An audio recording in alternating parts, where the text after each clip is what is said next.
Shalom, pastora Rose, a paz, tudo bem? Querido, nós acabamos de ler aqui Lucas, no capítulo 10, no versículo de número 25. Porém, no capítulo antes, tem uma conversa de Jesus com 70 servos. E a palavra declara ali que ele dispersa esses 70 servos e ele dá algumas ordenâncias para esses servos. Não precisa ler, mas diz assim no capítulo de número 1: E depois disso designou o Senhor ainda outros 70 e mandou-os adiante da sua face, de 2 em 2, a todas as casas e cidades e lugares aonde havia de ir. E disse-lhes: Grande é, em verdade, a ceifa, mas os obreiros são poucos. Rogai, pois, ao Senhor da ceifa que envie os obreiros para a sua colheita.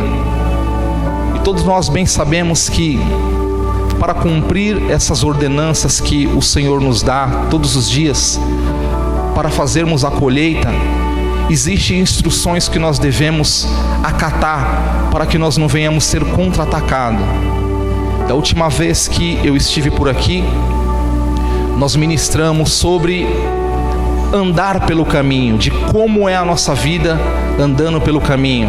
Existe uma ordenância que todo judeu deve saber de cor, e ela diz assim: adorar o Senhor teu Deus de todo o teu coração, de toda a tua alma, de toda a tua força, porque hoje as palavras que hoje te ordeno estarão no seu coração, e tu as ensinarás aos seus filhos, e dela falarás em tua casa, assentado na mesa com teus filhos, ao deitar-te, ao levantar-te e no caminhar. Nós falamos sobre tudo isso, mas como o tempo foi um pouco corrido, não deu para ministrar sobre o caminhar. Nós ministramos sobre a palavra do Senhor na nossa mesa, no nosso lar, entre família. Falamos da palavra do Senhor ao deitar-te, quando vem os pensamentos, quando vem o sonho, quando se estabelece a guerra espiritual no período noturno. E nós falamos também da palavra do Senhor ao levantar-te, quando a gente levanta pela manhã e nós começamos a declarar que nós somos fortes, que nós somos bons pais, que nós somos bons filhos. E restou andando pelo caminho. E Jesus agora ele começa a dar as ordenanças ali para aqueles discípulos de como se comportar, de como permanecer no caminho, segundo as ordenanças que o Pai tem nos dado, para que nós possamos fazer parte e cumprir essas grandes colheitas que Deus ele tem para esses últimos dias. É muito claro no meu espírito que há uma ordenança do céu, não somente para o ministério ADAP, mas para todas as igrejas, que é um tempo de nós colhermos tanto aquilo que foi plantado num tempo passado, quanto no tempo presente no que diz a respeito às vidas. A palavra declara que existe uma ardente expectativa perante a criação para com os filhos de Deus. Nós que estamos aqui dentro, nós somos aqueles que entendemos o chamado do Senhor e nós o aceitamos como Pai. Porém, existe uma multidão de pessoas lá fora que por algum motivo ainda não entenderam esse propósito e que infelizmente não pode chamar Deus de Pai, porque apesar de saber que Deus existe, eles não o conhecem como nós o conhecemos. Então lá fora, onde nós trabalhamos, onde nós residimos, existem inúmeras pessoas que ficam nos olhando, nos reparando, a fim de ver o que vai dar essa busca, para ver se vai surgir algum motivo de eles caminharem com a gente. É como se tivesse uma torcida, pessoas que ainda não têm força, ainda não descobriram o caminho para trilhar, mas que estão nos quatro cantos, olhando para mim e para você, prestando atenção no nosso comportamento, para eles terem a certeza que vale a pena seguir esse caminho que nós seguimos hoje. Amém? E posteriormente, esse versículo que nós lemos, Jesus ele vai falar sobre o bom samaritano, porque esse mestre da lei, ele se levanta na intenção de encurralar Jesus nas palavras, a fim de envergonhá-lo. E aí Jesus indaga ele, perguntando qual seria os mandamentos fundamentais. E aqui ele diz a Jesus, e eis que ele disse: está escrito na lei. Como os lê? E respondendo ele disse: amarás o Senhor teu Deus de todo o teu coração, e de toda a tua alma, e de todas as suas forças, e de todo o teu entendimento, e ao teu próximo como a ti mesmo. E ali Jesus indaga ele, perguntando quem seria esse próximo. E Jesus traz uma revelação através de uma parábola, a fim de explicar para ele quem seria aquele próximo. E Jesus inicia a parábola muito conhecida, em que um homem vai fazer uma viagem e ele é assaltado e ele cai praticamente morto, sem assistência alguma, e passa um sacerdote, e o sacerdote desvia daquele caminho e finge que não o vê. Passa o levita também vê a cena, se distancia daquele caminho e não presta nenhuma ajuda. Talvez que o sacerdote tivesse coisas a fazer no ministério e se encontrou numa condição de não poder parar ali naquele momento para prestar ajuda. Talvez também que o levita tivesse com compromissos ministeriais e também não houve tempo, não encontrou razões para prestar ajuda. Mas a palavra vai declarar de um bom samaritano, alguém que passou ali na hora certa, no local certo, e se compadeceu daquela situação que aconteceu, e ali ele prestou ajuda. A palavra declara que ele curou, tratou das feridas daquela pessoa que estava ali jogado aos prantos, colocou-o em cima do cavalo e levou ele para uma estalagem. E ele disse para o dono da estalagem, do hotel, que se passasse daquele valor de 2 denários, 2 dinheiros, a gente não sabe exatamente o valor, que no outro dia ele voltaria ali para sanar aquela dívida. E esse mestre da lei, ele indaga Jesus, o perguntando: mestre, mas quem seria esse próximo que eu devo ajudar? Porque a palavra diz: amai o próximo como a ti mesmo. Existe um conceito entre o povo judeu que aquilo que você dá para o próximo é aquilo que você recebe. E eles não têm isso somente como misticismo, eles têm isso como uma bondade em que eles podem fazer uns para os outros, sabendo que aquilo que você dá é aquilo que você vai receber. Eu estava tomando um café aqui no fundo com os obreiros e nós estávamos lembrando na igreja que nós iniciamos. Era pequenina, não era uma igreja bonita. A gente falava lá fora o nome da igreja que a gente congregava e as pessoas: eu nunca ouvi falar, querendo dizer assim, não é uma igreja consagrada, não é uma igreja conhecida. E nós lembrávamos dessa época em que a gente carregava cimento, pintava a igreja, subia para encher laje, trocar telhado, e às vezes nós chegávamos em casa muito tarde, porque surgiu o desejo no coração da gente abençoar o pastor, porque nós entendemos que Deus pediu para ele erguer aquela obra e que a unção de Deus estava sobre a vida dele. E nós entendíamos que se a gente fizesse parte daquilo, aquela unção também viria sobre as nossas vidas.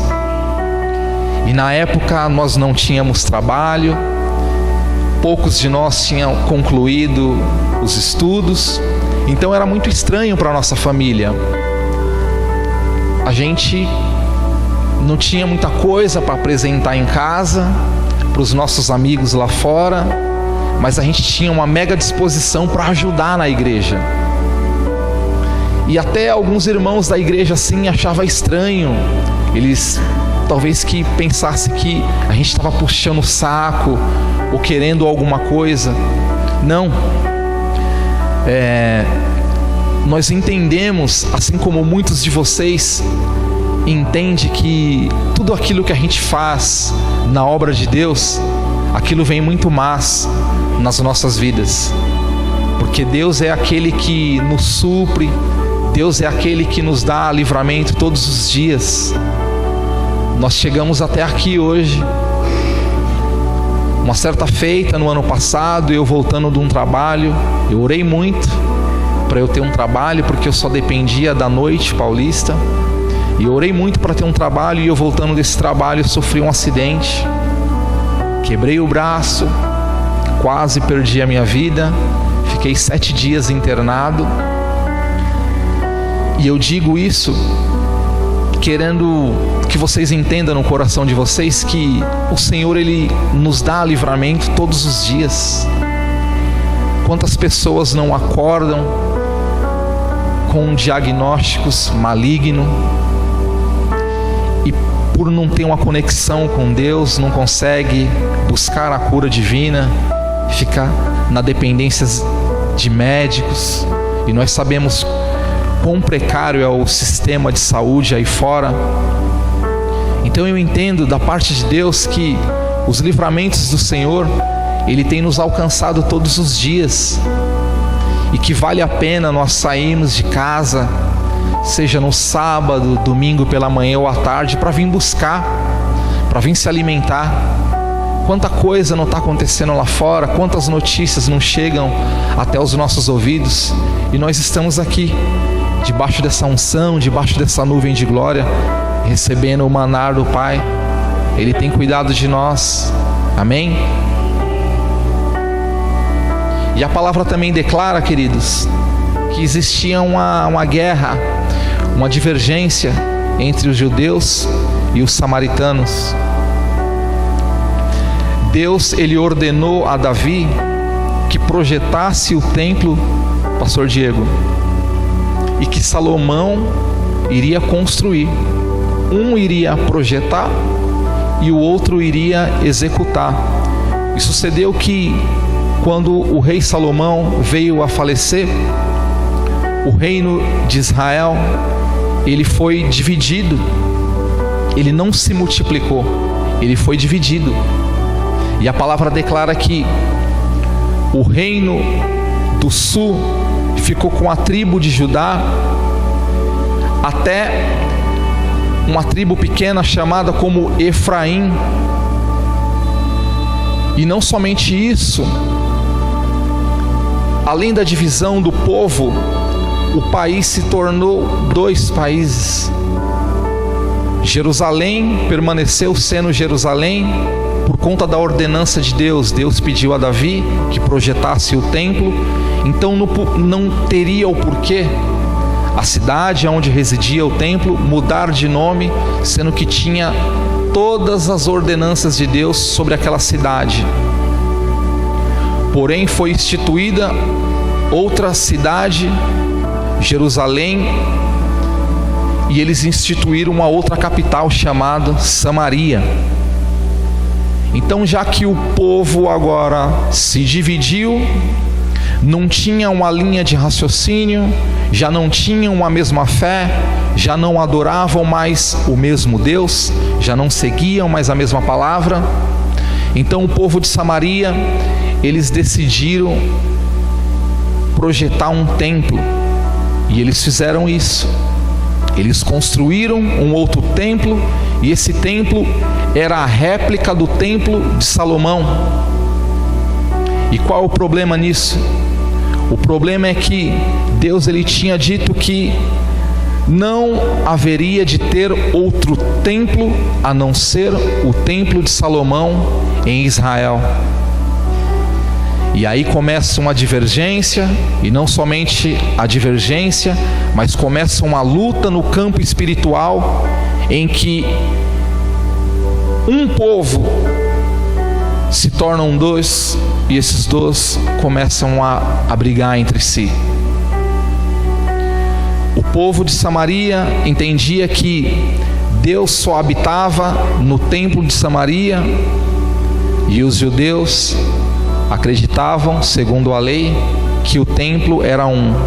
Deus pediu para que houvesse um templo só. E o judeu ortodoxo, como ele segue a lei à risca, eles se escandalizavam em ver os samaritanos adorando em outro templo e outros samaritanos adorando a outros deuses. Então eles passaram a enxergar o homem samaritano pior do que um ímpio. E a palavra declara que eles ficaram aproximadamente 1 ano nessa divergência, sem amizade, sem relações. O judeu não vai a Samaria, o povo de Samaria não vai a Jerusalém. E essa guerra, ela só foi destravada no reino do Espírito, quando Jesus pediu para a mulher samaritana a água de beber, e ela ali também o indagou: Rabi, como sendo tu mestre em Jerusalém, me pede água, eu sendo uma mulher samaritana? E ali a unção de Deus desceu sobre aquele lugar, e ele disse: mulher, se você soubesse quem te pede de beber, você não pediria das águas naturais, porque eis aqui o rio de águas vivas. Quantos recebem? E ali os discípulos indagaram o mestre por que ele estava se dando com uma mulher samaritana, e ali eles entenderam quando Jesus disse que o templo adequado para se adorar não é nem em Jerusalém e nem na Samaria. E ele disse: pois, vem a hora e já chegou, em que os verdadeiros adoradores adorarão ao Pai em espírito e em verdade, pois Deus é espírito, e Ele se importa com os que tais assim o adorem. Amém? Samaria, queridos, significa a diversidade nas nossas vidas, mas também Jerusalém significa um certo tipo de adversidade nas nossas vidas, já que dois povos entraram em convergência, um não se dá com o outro. Qual que é o novo e verdadeiro caminho? Aonde caminhar? Como seguir? Como que será seguir lá fora com as adversidades que se levantam nos nossos dia a dias?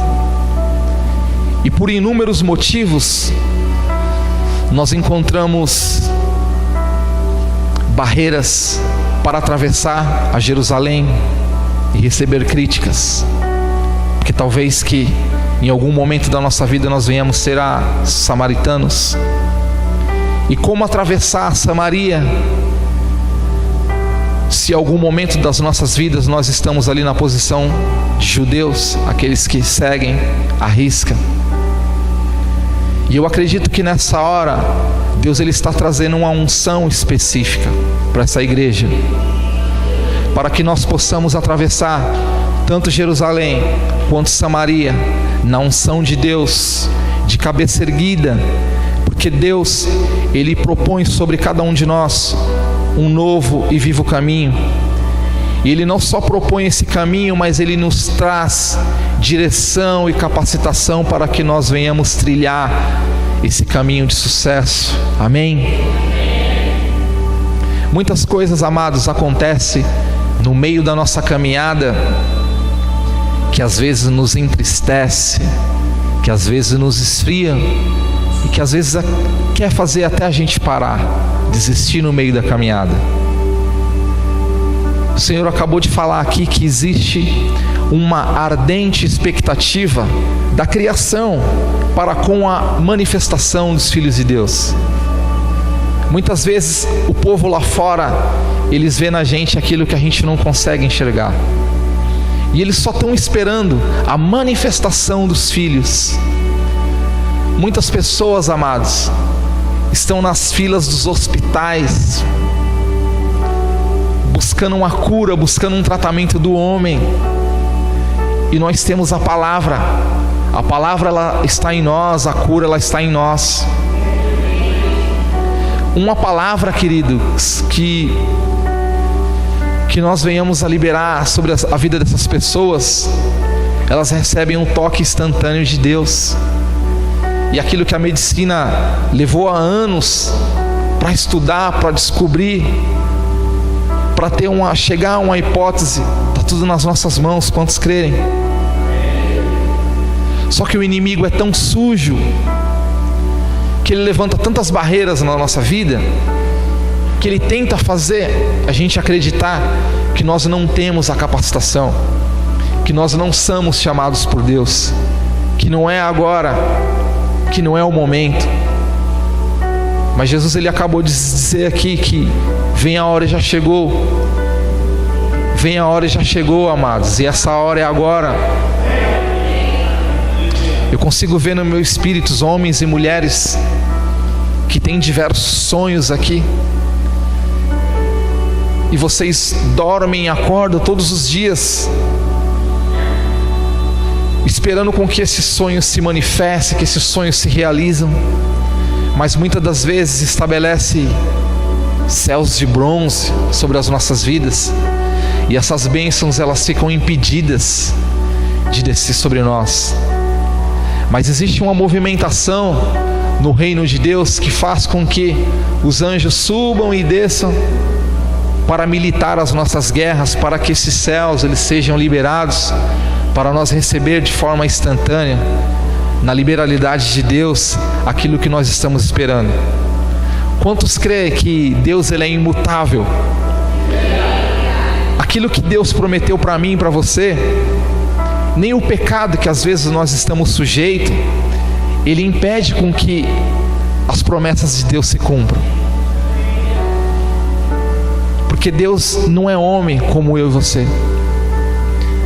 Eu posso desfazer um tratado, porque foi um trato. Agora Deus ele não pode quebrar uma aliança. Deus ele não pode voltar atrás com a sua palavra. E eu digo isso da parte de Deus porque essa é uma igreja que tem recebido muito do altar. Quem conhece os pastores dessa igreja sabe que eles liberam muita coisa desse altar. E essas coisas elas precisam descer, essas coisas elas precisam se manifestar na vida dos irmãos.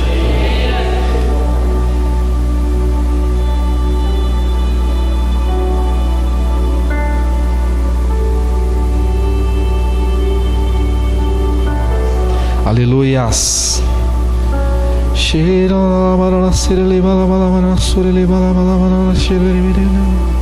Abram comigo em Mateus, no capítulo de número 6, no versículo de número 33.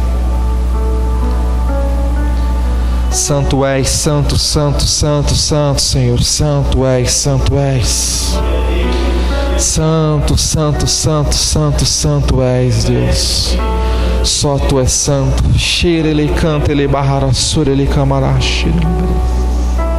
Amém, amados?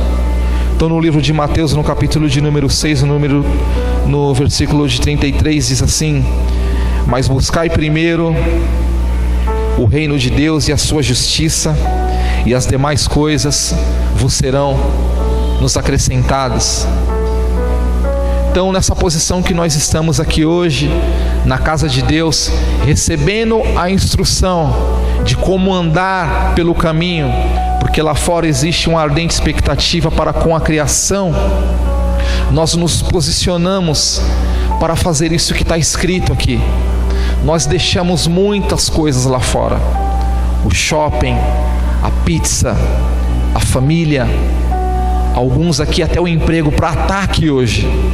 Então isso, amados, é buscar o reino de Deus e a sua justiça. E com certeza aquilo que você veio buscar hoje vai se manifestar na sua vida, porque você está priorizando o reino de Deus. E priorizar o reino de Deus é muitas vezes atravessar Jerusalém, atravessar Samaria, se manter firme, posicionados mediante as adversidades que se levantam nas nossas vidas todos os dias, e marchar nesse novo vivo caminho, porque nesse novo e vivo caminho existem pessoas nos esperando. As pessoas estão cansadas de esperar da política, de esperar da direita, de esperar da esquerda, e nada acontece. As pessoas estão cansadas de esperar dos médicos, dos professores, dos doutores, porque as pessoas nesses últimos tempos têm se corrompido, amados, de tal forma que essas pessoas elas têm chamado a ira de Deus para o Brasil. Mas nós fazemos parte de uma igreja que tem orado, que tem se arrependido, para que o Senhor tenha misericórdia da nossa nação e traga de volta a prosperidade para o nosso povo. Nós devemos orar a Deus e pedir todos os dias para que o Espírito nos traga uma unção, uma capacitação de libertadores. Tem muitas pessoas que vivem ao nosso lado e estão aprisionadas. Como eu falei no início, eu fiquei muito tempo sem emprego. E hoje, Deus ele me abençoou e tem me abençoado. Eu tenho trabalhado na área de jornalismo, na área de publicidade, e eu atendo alguns clientes aqui na região de São Miguel. E eu fui num evento para receber um trabalho que eu fiz, e ali eu me deparei com uma moça que ela tem uma certa fama na internet, e que as pessoas só vê em ela sorrindo, bonita, alegre, nos melhores lugares. E eu estava ali naquele ambiente, eu senti vontade de dar um oi para ela, dar um abraço. E eu a conheço só de vista, não tenho intimidade, mas eu senti no coração. E ali quando eu fui dar um oi para aquela pessoa me agarrou. E eu senti uma estranheza naquele abraço, estava além da conta. E os olhos dela encheu de lágrima, e ela dizia: como que você está? Como que você está? Como que você está? Eu falei: eu estou bem, eu estou indo. Mas e você? E ela falou: tudo vai mal. Eu acabei de sair de um emprego e o céu desabou sobre a minha vida. Eu trabalhava num emprego onde eu ganhava muito. Trabalhava numa casa de câmbio. E ali o patrão, ele se aproveitou da minha ingenuidade e estava dando a chave do banco para eu levar para casa. E eu comecei a sentir medo, pavor, porque se acontecesse alguma coisa com aquela chave, a minha idoneidade ela ia ser comprometida. E eu levando aquela chave para minha casa, ela dizia, aquilo fazia eu perder o meu sono, aquilo me dava ansiedade, aquilo me dava raiva, aquilo me dava tristeza, me dava medo. E eu procurei o meu patrão por diversas vezes para dizer a ele que levar aquela chave para casa não fazia parte do meu serviço. E essa menina começou a relatar para mim que ela entrou num estado profundo de depressão e de tristeza, angústia, porque a única opção que ela tinha era de sair daquele emprego.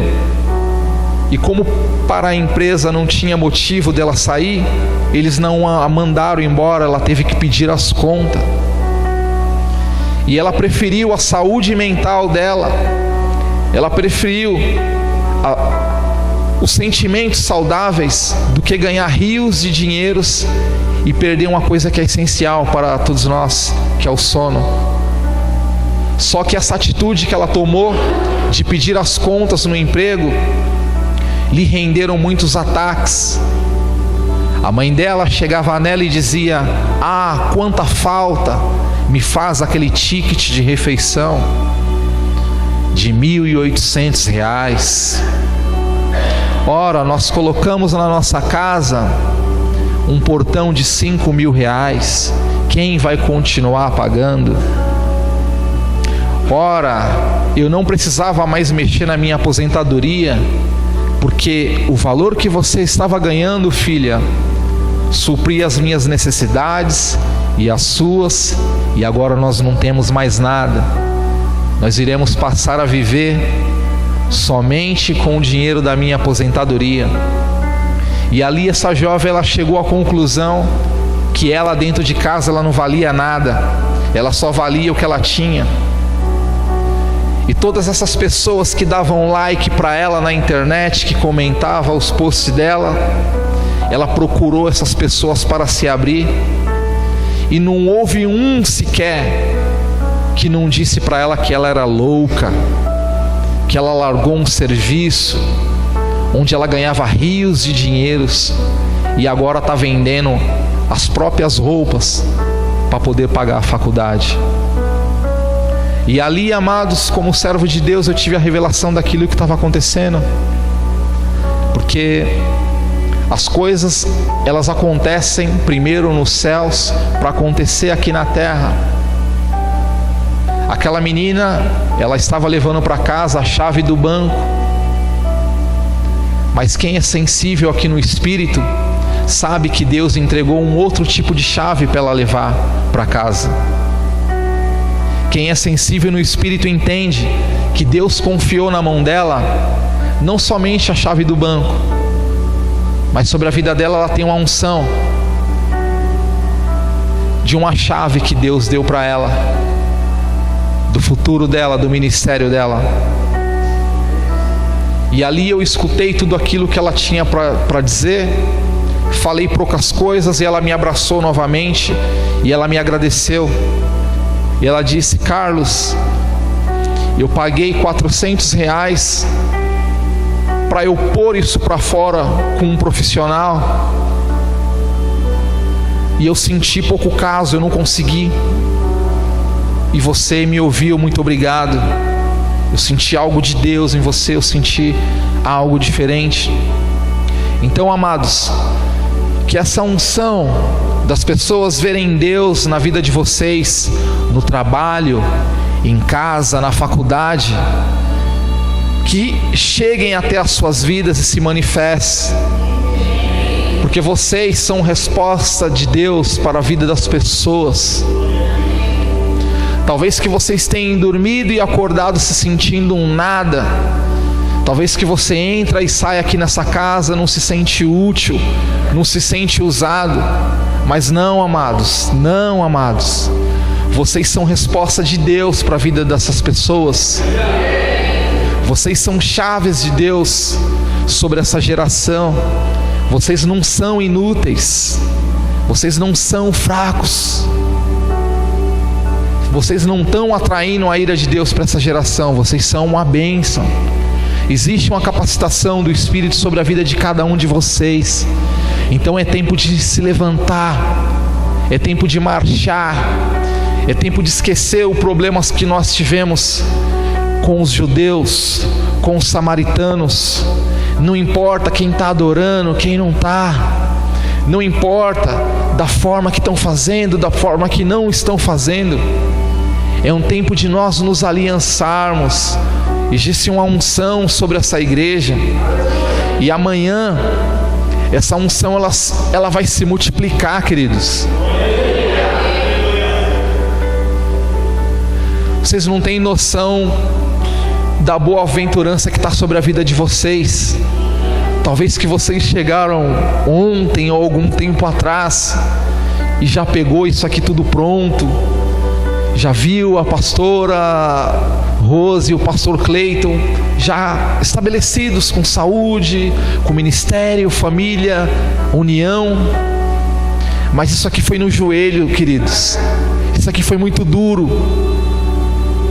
Eu conheci o pastor Cleiton e nós estávamos na Avenida Paulista, E eu já estava indo para a igreja. E o pastor Cleiton ainda não estava indo. Eu estava naquele período de célula, indo no culto no lar, mas eu já estava decidido. E o pastor Cleiton, ele ia começar a ir. Só que como ele é um homem muito inteligente, o pastor Cleiton é um homem que ele estuda muito. Então ele pergunta muito, ele pesquisa muito. E ali eu falei: Senhor, o que eu tenho para falar para esse homem? Na casa dele vai o padre lá da igreja católica tomar café com a família dele. E ali eles degustam a Bíblia, eles sabem de tudo.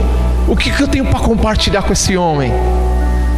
E ele é um homem que tem um espírito de vencedor, ele tem garra, mas ele precisa de Deus para que essas coisas venham a ser estabelecidas na vida dele. E ali, nós andamos na Avenida Paulista, ele olhou assim para o Banco Bradesco e ele viu aquela frase, Prime. E antes dessa onda de empreendedorismo, de coach, o pastor Cleiton, ele já era antenado nessas coisas há muito tempo. Você se lembra, pastor Diego? Ele sempre teve essa visão de multiplicar. Ele sempre foi um homem à frente do tempo, com garra, com vontade de investir, com vontade de vencer. E ele olhou para aquele banco e ele falou assim: eu vou ser Prime. E ali eu falei: Senhor, mas como que ele vai ser Prime se ele não tem Jesus ainda? Ele pode até ser, mas ele vai perder tudo. O que eu vou falar para ele? O que eu tenho para ministrar para ele? E não vinha nenhum versículo da Bíblia na mente. E aí Deus falou ali para mim: confronta ele, fala para ele que não vai ser agora e nem dessa forma. E ali eu falei, me veio uma autoridade do Espírito, e eu falei: você vai ser Prime, mas não vai ser do seu jeito, vai ser do jeito de Deus. Irmãos, esse homem virou uma fera. O que é? Você não acredita no meu potencial? Que amigo é você? E ainda fala que está indo para a igreja. Que incentivo é esse? E aquilo gerou algo no espírito dele, e ele ficou com essa dúvida: que Deus é esse que está falando que não é agora e que não é do jeito dele? E ali ele olhou para mim e falou: onde que você está aprendendo essas coisas? Aí eu falei: é na célula, é um culto no lar. Lá a gente pode ir com as calças afogadas, com as roupas que a gente usa aí, ninguém fala nada, você não precisa estar engravatado. E a casa da irmã é pequena, são 2 sofás, aí vai as tiazinhas, a galera, e eu já tenho o meu canto lá. Eu pego uma almofada que a irmã deixou lá e eu sento lá no chão, e eles ficam cantando louvores, dizendo que o Senhor é bom e que o seu amor dura para sempre. Aí eu disfarço, eu dou uma chorada, eles leem uns salmos lá, oram, tiram um pouco dos meus demônios e eu vou para minha casa. Era assim que eu dava o meu testemunho. E eu vou lá, só que eu tenho perguntas para fazer. E um certo dia, ele falou: hoje é o dia de eu ir lá. Está acontecendo umas coisas estranhas na minha vida e não tem jeito. E eu vou perguntar para esse pastor como que eu vou sair dessa situação. Se ele não tiver resposta, ele não é crente, ele não é pastor. E aí eu falei: meu Deus. Aí eu liguei, falei: pastor, vai vir um homem aí que talvez você precise da ajuda dos universitários. Aí o pastor sereno, naquela unção de Deus: amém, querido, que bênção. Vai vir uma pessoa sedenta, cuida bem dele, traga ele aí. E aí o pastor Cleiton foi lá, e Deus trabalhou tremendamente na vida daquele homem. E a unção que Deus tem para a vida dele é uma unção muito específica. Deus, ele entregou esse território para ele. Deus entregou a região de São Miguel Paulista para ele, porque Deus procurou muitos homens, Deus procurou muitas mulheres para entregar a chave dessa cidade, e Deus não encontrou confiança, não encontrou coração no coração desses homens e dessas mulheres. E Deus tem falado para mim, tem falado para minha família, para a gente abençoar esse ministério, abençoar essa família, guardarem eles em oração, orar em tempo e fora de tempo sobre esse ministério, sobre essa família, porque Deus tem algo muito grande sobre a vida dos pastores. Amanhã, queridos, vai acontecer algo muito importante aqui, não só para a vida dos pastores, mas para a vida de vocês, os membros que estão entendendo o propósito, que estão andando junto, que estão em aliança. Tudo aquilo que é desatado na vida dos pastores é desatado na vida dos membros. Eu, o Scaler, pastor Cleiton e outros irmãos que vocês terão a oportunidade de conhecer, a gente ficava ali pintando a igreja, trocando o telhado, e tinha uns irmãos que até riam da gente. E Deus, Ele nos levantou, queridos. É com muita humildade. Hoje eu tenho 37 anos, eu sou um jovem de 37 anos. E Deus, Ele me levantou de tal forma que nessa geração da minha idade, eu sou um dos jovens mais influentes na comunicação, na música. Deus, Ele me levantou de uma forma que eu não esperava. As promessas de Deus, ela tem se cumprido na minha vida de uma forma que eu nunca imaginei. A maioria desses artistas que são da nossa geração, que às vezes vocês escutam no rádio ou vê na internet, eu já tive oportunidade de ministrar quase todos. Recebo mensagens, ligações da maioria: Carlos, me ajuda, me apresenta lá na sua igreja, ora por mim, vem na minha casa, ora pela minha família. Talvez que nós não tenhamos muitas coisas no que diz respeito a bens materiais, mas existe uma unção sobre a nossa vida e isso é notório. Então nós vamos se levantar essa noite e nós não vamos mais permitir que o inimigo ele venha ofuscar a luz que está sobre nós. Existe uma chamada de Deus para que nós venhamos amar uns aos outros. E a mudança, amados, ela vai começar aqui dentro do nosso lar. Talvez que a pessoa que está aí do seu lado está com um problema muito grande, mas às vezes a gente preocupado com o nosso trabalho, com a nossa família, com o nosso ministério, às vezes nós não percebemos, mas Deus ele vai quebrar hoje essa falta de insensibilidade que quer vir sobre as nossas vidas e fazer com que a gente não ame o próximo. Nós não seremos, irmãos, como o povo judeu foi com os samaritanos naqueles dias. Não. Se existe alguma mágoa, se existe algo que fez com que você entristecesse o seu coração, talvez que você disse no seu espírito: eu não vou ajudar mais, eu não vou cooperar, eu não vou mais estar na linha de frente. Não, isso está sendo quebrado essa hora pelo poder do nome de Jesus. Você vai andar assim, você vai ser feliz, você vai prosperar. Eu convido a igreja essa hora para ficar de pé.